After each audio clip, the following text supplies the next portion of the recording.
आकाशवाणी गोरखपुर से प्रादेशिक समाचार।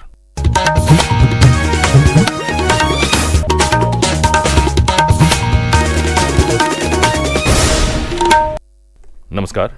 समाचार बुलेटिन के साथ मैं विकास राय। पहले मुख्य समाचार। मन की बात कार्यक्रम में प्रधानमंत्री नरेंद्र मोदी ने बताए डिजिटल सुरक्षा के उपाय।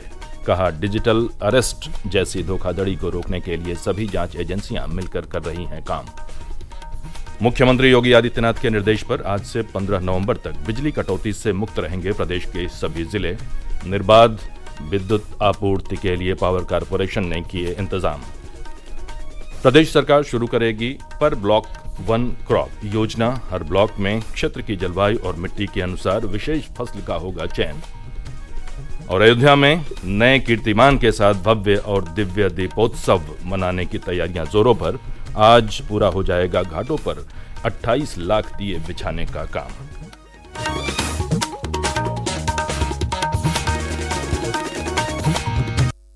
और अब समाचार विस्तार से। प्रधानमंत्री नरेंद्र मोदी ने कल आकाशवाणी पर मन की बात कार्यक्रम में डिजिटल अरेस्ट के नाम पर लोगों से की जा रही धोखाधड़ी से बचने के उपाय साझा किए। साथ ही उन्होंने कहा कि इस तरह की धोखाधड़ी को रोकने के लिए सभी जांच एजेंसियां मिलकर काम कर रही हैं।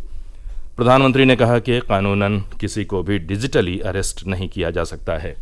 उन्होंने लोगों से अपील की कि वे ऐसे फर्जी कॉल आने पर भयभीत न हों। प्रधानमंत्री ने डिजिटल सुरक्षा के लिए 3 उपायों की चर्चा की। मैं आपको डिजिटल सुरक्षा के 3 चरण बताता हूँ। रुको, सोचो, एक्शन लो। कॉल आते ही संभव हो तो स्क्रीनशॉट ले और रिकॉर्डिंग जरूर करें। दूसरा चरण है सोचो। कोई भी सरकारी एजेंसी फोन पर ऐसे धमकी नहीं देती, न ही वीडियो कॉल पर पूछताछ करती है, न ही ऐसे पैसा की मांग करती है। और तीसरा चरण कहता हूँ, एक्शन लो। राष्ट्रीय साइबर हेल्पलाइन 1930 डायल करें। परिवार और पुलिस को सूचित करें। मन की बात कार्यक्रम में प्रधानमंत्री ने श्रोताओं से नवाचार और आत्मनिर्भर भारत संबंधी उदाहरण सोशल मीडिया पर साझा करने का आह्वान किया। उन्होंने त्योहारों के इस मौसम में खरीदारी करते समय वोकल फॉर लोकल के मंत्र को भी ध्यान में रखने की अपील की। प्रधानमंत्री ने कहा कि इस वर्ष 2 महान नायकों सरदार पटेल और भगवान बिरसा मुंडा की 150वीं जयंती है। सरदार पटेल की 150वीं जयंती इस महीने की 31 तारीख को है। भगवान बिरसा मुंडा की 150वीं जयंती 15 नवंबर को मनाई जाएगी। श्री मोदी ने कहा कि दीपावली के अवसर पर सरदार पटेल की जयंती होने से रन फॉर यूनिटी इस वर्ष 31 अक्टूबर की बजाय 29 अक्टूबर को आयोजित होगी। श्री मोदी ने मन की बात कार्यक्रम में देशवासियों को धनतेरस, दिवाली, छठ पूजा और गुरु नानक जयंती की शुभकामनाएं दी। प्रदेश के लोगों को आज से 15 नवंबर तक बिजली कटौती से परेशान नहीं होना पड़ेगा।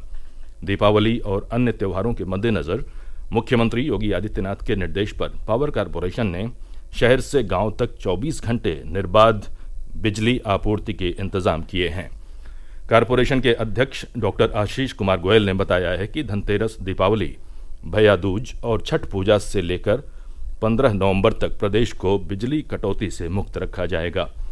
उन्होंने कहा कि यदि कहीं लोकल फॉल्ट के चलते बिजली आपूर्ति प्रभावित होती है तो फॉल्ट को न्यूनतम समय में ठीक करने के निर्देश दिए गए हैं। मुख्यमंत्री योगी आदित्यनाथ ने कल वाराणसी में संपूर्णानंद संस्कृत विश्वविद्यालय में आयोजित एक कार्यक्रम में प्रदेश के संस्कृत विद्यार्थियों के लिए छात्रवृत्ति योजना का शुभारंभ किया। कार्यक्रम में मुख्यमंत्री ने प्रदेश के संस्कृत विद्यालयों और महाविद्यालयों के 69,195 संस्कृत विद्यार्थियों को 586 लाख रुपए की धनराशि हस्तांतरित की।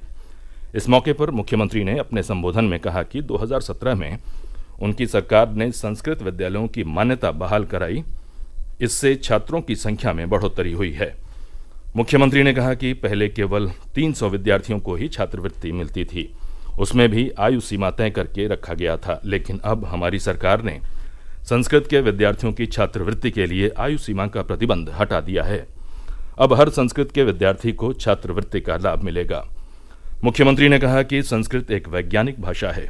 इस भाषा के उपयोग को प्रोत्साहित करने के लिए युद्ध स्तर पर कार्य करने की आवश्यकता है। संस्कृत वैज्ञानिक भाषा है और इसको उसी रूप में आगे बढ़ाने के लिए हम लोगों को अपने स्तर पर प्रयास करना होगा। आज के प्रत्येक समय संस्कृत का उपयोग किस रूप में हम आगे बढ़ा सकते हैं, इसको भारतीय संस्कृति की दृष्टि से भी, वैज्ञानिक भाषा है इस दृष्टि से भी, और ज्ञान विज्ञान की इस भाषा को हम आने वाले समय में भारत की विरासत और भारत की ज्ञान की धरोहर के रूप में मजबूती के साथ आगे बढ़ा सके, इसके लिए अब युद्ध स्तर पर लग करके कार्य करने की आवश्यकता है। वाराणसी दौरे के दौरान मुख्यमंत्री ने कल एयरपोर्ट रोड स्थित हरहुआ के काजी सराय क्षेत्र में 51 फीट ऊंची हनुमान जी की प्रतिमा का अनावरण भी किया। इसके पहले मुख्यमंत्री ने काल भैरव मंदिर और काशी विश्वनाथ मंदिर में भी दर्शन पूजन किया। प्रादेशिक समाचार आप आकाशवाणी गोरखपुर से सुन रहे हैं। ये समाचार बुलेटिन हमारे YouTube channel AIR news Gorakhpur और एक्स हैंडल AIR न्यूज_GKP पर भी उपलब्ध है। प्रदेश के उद्यान, कृषि विपणन और कृषि निर्यात राज्य मंत्री स्वतंत्र प्रभार दिनेश प्रताप सिंह ने बताया है कि किसानों को आधुनिक तकनीक और नवाचार से जोड़ने के लिए पर ब्लॉक वन क्रॉप योजना शुरू की जा रही है।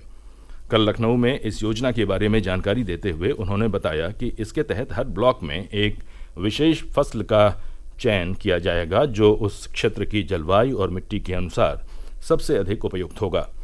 इस योजना के तहत किसानों को एक ही प्रकार की फसल उगाने के लिए प्रोत्साहित किया जाएगा, जिससे फसल की गुणवत्ता में सुधार होगा और उत्पादन में बढ़ोतरी होगी। उपभोक्ता कार्य, खाद्य और सार्वजनिक वितरण मंत्री प्रहलाद जोशी ने कहा है कि खरीफ विपणन मौसम 2024-25 के लिए निर्धारित 185 लाख मीट्रिक टन धान की खरीदारी की जाएगी। नई दिल्ली में श्री जोशी ने कहा कि चावल मिल मालिकों की शिकायत का निवारण करने के लिए एक ऑनलाइन पोर्टल की शुरुआत जल्द होगी। उन्होंने अनाज भंडारण की कमी संबंधी अफवाहों का खंडन भी किया। प्रदेश के औद्योगिक विकास मंत्री नंदगोपाल गुप्ता नंदी ने कल अपने विधानसभा क्षेत्र प्रयागराज से शहर दक्षिणी के आर्थिक रूप से कमजोर बच्चों के साथ दीपावली की खुशियां साझा की। श्री नंदी ने इन बच्चों को लखनऊ के वाटर पार्क का भ्रमण कराने के बाद एक बड़े मॉल में दीपावली की मनपसंद खरीदारी कराई।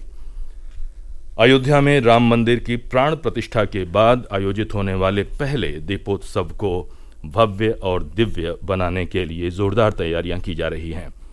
3 दिवसीय दीपोत्सव में इस बार 28 लाख दीपक बिछाकर 25 लाख दीपक प्रज्वलित करने का नया कीर्तिमान स्थापित किया जाएगा। सरयू तट के विभिन्न घाटों पर वॉलंटियर्स द्वारा दीपक बिछाने का कार्य युद्ध स्तर पर किया जा रहा है। दीपोत्सव के नोडल अधिकारी प्रोफेसर संत शरण मिश्र ने बताया कि दीपकों के बिछाने का कार्य आज देर शाम तक पूरा कर लिया जाएगा। कल से घाटों पर लगे दीपकों की गणना भी की जाएगी। उधर श्री राम लला के मंदिर को विशेष रूप से तैयार दीपकों से सजाया जा रहा है। ये विशेष दीपक देर तक जगमग रहेंगे और इनसे कार्बन उत्सर्जन भी कम होगा। दीपोत्सव की तैयारियों को लेकर प्रस्तुत है हमारे प्रतिनिधि की रिपोर्ट। अयोध्या मर्यादा पुरुषोत्तम भगवान श्री राम के 14 वर्ष वनवास काटकर वापस आने की प्रतीक्षा में सज धज कर तैयार हो रही है। अयोध्या आनंदित है, प्रफुल्लित है और अपने आराध्य के आगमन की आहट से ही अनूठी छटा बिखेरती जा रही है। राम की पैड़ी सरयू तट के साथ ही आसपास के मार्ग रोशनी से जगमगाने लगे हैं। टिमटिमाती रोशनी अयोध्या के त्रेता काल के सौंदर्य को दर्शा रही है। तो राम की पैड़ी के साथ ही सरयू तट के 55 घाट पर 30,000 वॉलंटियर 28 लाख दिया बिछाकर एक नया कीर्तिमान स्थापित करने का मार्ग प्रशस्त कर रहे हैं। वॉलंटियर उत्साह उमंग से लबरेज हैं। कह रहे हैं कि रामलला की प्राण प्रतिष्ठा के बाद पहला दीपोत्सव है, इससे हमें अलग ही उत्साह है। उधर रामलला मंदिर को गमकते फूलों और टिमटिमाते झालरों से सजाया जा रहा है, जिसका सौंदर्य 29 अक्टूबर से लेकर 4 दिनों तक देर रात्रि तक भक्त देख सकेंगे। तन्मय सोनी, आकाशवाणी समाचार, अयोध्या। प्रदेश के उच्च शिक्षा विभाग की ओर से मेरठ में नए विद्या विश्वविद्यालय की स्थापना के लिए प्राधिकरण पत्र प्रदान किया गया है। इस संबंध में उच्च शिक्षा मंत्री योगेंद्र उपाध्याय ने बताया कि प्राधिकरण पत्र के साथ अब ये विश्वविद्यालय अपनी संचालन प्रक्रिया प्रारंभ कर सकेगा। उन्होंने कहा कि यह विश्वविद्यालय युवाओं को वैश्विक स्तर की प्रतिस्पर्धा के लिए तैयार करने में सहायक सिद्ध होगा। और अंत में मुख्य समाचार एक बार फिर। मन की बात कार्यक्रम में प्रधानमंत्री नरेंद्र मोदी ने बताए डिजिटल सुरक्षा के उपाय। कहा, डिजिटल अरेस्ट जैसी धोखाधड़ी को रोकने के लिए सभी जांच एजेंसियां मिलकर कर रही हैं काम। मुख्यमंत्री योगी आदित्यनाथ के निर्देश पर आज से 15 नवंबर तक बिजली कटौती से मुक्त रहेंगे प्रदेश के सभी जिले। निर्बाध विद्युत आपूर्ति के लिए पावर कारपोरेशन ने किए इंतजाम। प्रदेश सरकार शुरू करेगी पर ब्लॉक वन क्रॉप योजना। हर ब्लॉक में क्षेत्र की जलवायु और मिट्टी के अनुसार विशेष फसल का होगा चयन। और अयोध्या में नए कीर्तिमान के साथ भव्य और दिव्य दीपोत्सव मनाने की तैयारियां जोरों पर। आज पूरा हो जाएगा घाटों पर 28 लाख दिए बिछाने का काम। इसी के साथ ये समाचार बुलेटिन समाप्त हुआ। नमस्कार।